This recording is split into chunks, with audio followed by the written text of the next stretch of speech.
મને મરવી નાખવા છે, એ કઈ રીતે ચાલે?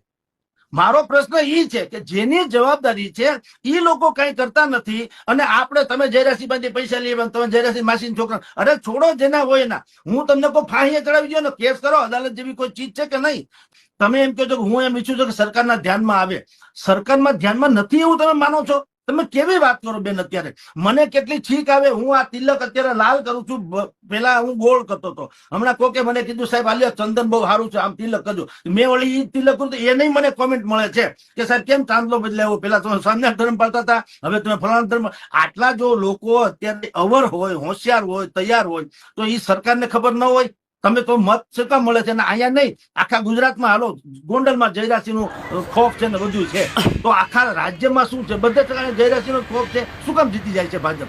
તો જે ભાજપના તમે લોકો તો સપોર્ટર છો, તમે એટલે ખોડલધામ, પાટીદાર બધા, તો એ લોકો ન કહી શકે કે ભાઈ દેશમાં કાયદોની વ્યવસ્થા થાય એટલા માટે આપણે કરીએ? ઈ કારણે થતું. મારો પ્રશ્ન એ છે બેન.